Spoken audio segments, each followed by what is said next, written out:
Hi, we'll be looking at how to deploy and run the backend. We'll be going through running the GraphQL APIs. So this is manage documentation page for backend. Then under GraphQL APIs, I have a deploy and run page to help me get started on the GraphQL APIs. We'll be running the backend first, and then when we run the front end, it can start fetching the data because the APIs will be live running.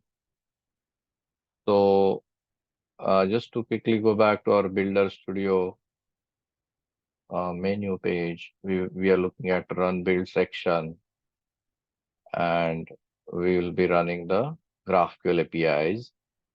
So to locate the GraphQL API project, we can follow this directory structure like our generated folder, then table services, and GraphQL project.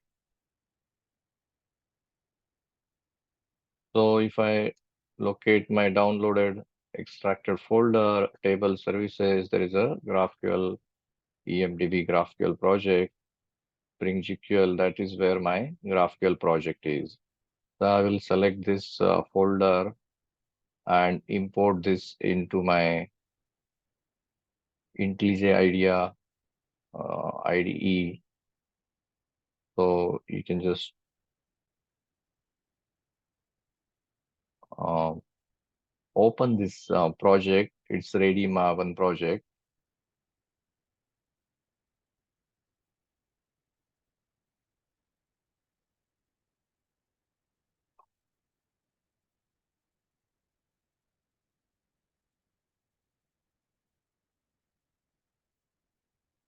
So once you import the project,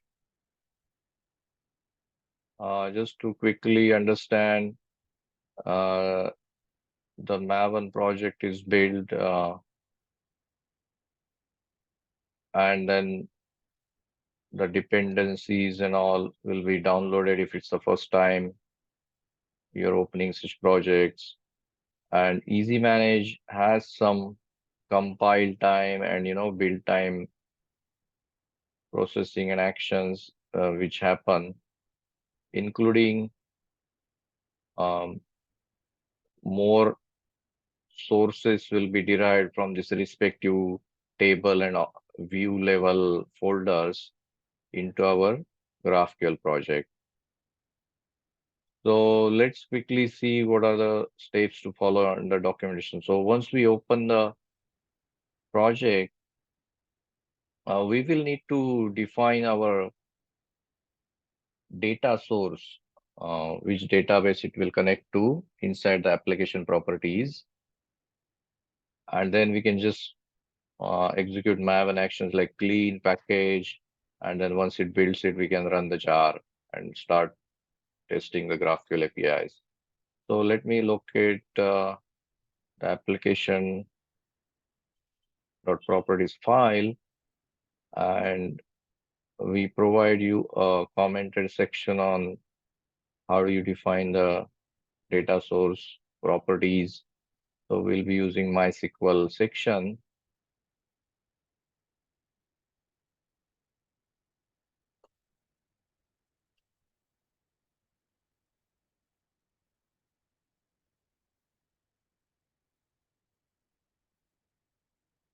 So I have this URL, JDBC URL. I can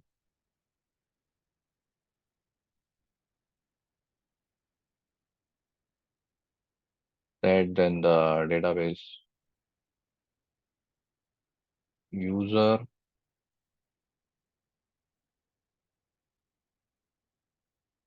and then I need to supply the password and save the file.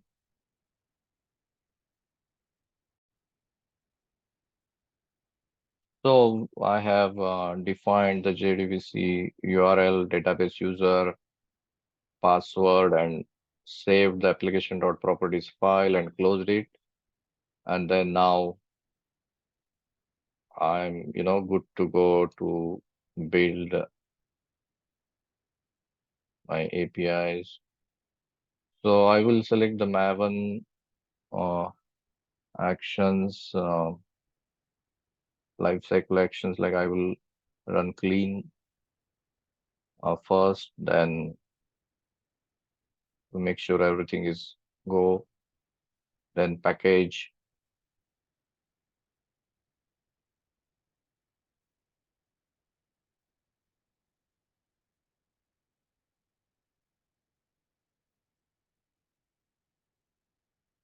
So as you can see, when we are building this API Spring Boot jar, um, we have copied the respective sources from our individual tables into this aggregator GraphQL project. And the second thing you would notice is, other than defining the application properties for database source, we haven't changed or written a single new line of code. All the code generated by EasyManage is compiled, and it's successfully built the GraphQL API in this jar. So we can, since we have defined the database source it will connect to, we can just run this jar Spring Boot application.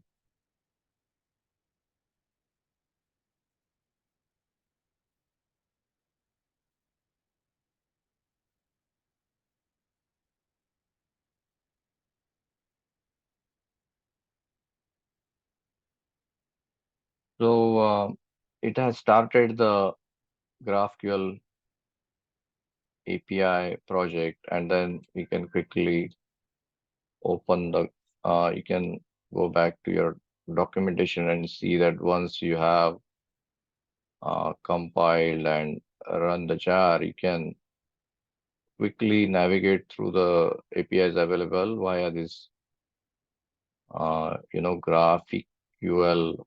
GraphQL API Explorer. I'm just gonna open that in a new window,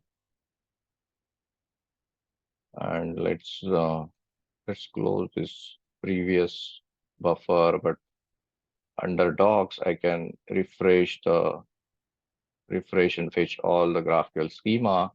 So I have query, mutation, subscriptions available for all the tables and views for which we have generated the GraphQL API. And then you can quickly select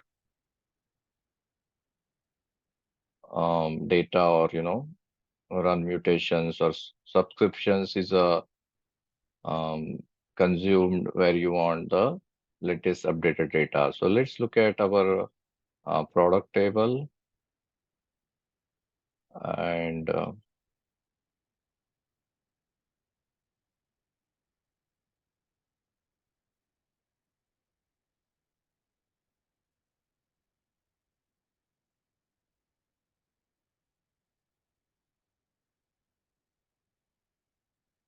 so let's select product ID, product name, product description, product supplier, and run it. So we are using a view all query to fetch all the records, or we can just narrow down to other queries and mutations, like query particularly for ID, or use a select where clause, where you can dynamically flexible SQL like queries you can write via SQL calls. So we will have details on GraphQL, queries, mutations, and subscription available, how to understand, utilize them, and even customize them in separate sections. So our GraphQL APIs are running, and they are available for our front end, which is the next part. We will build our front end and connect to this GraphQL APIs and start testing our or start, using our app live.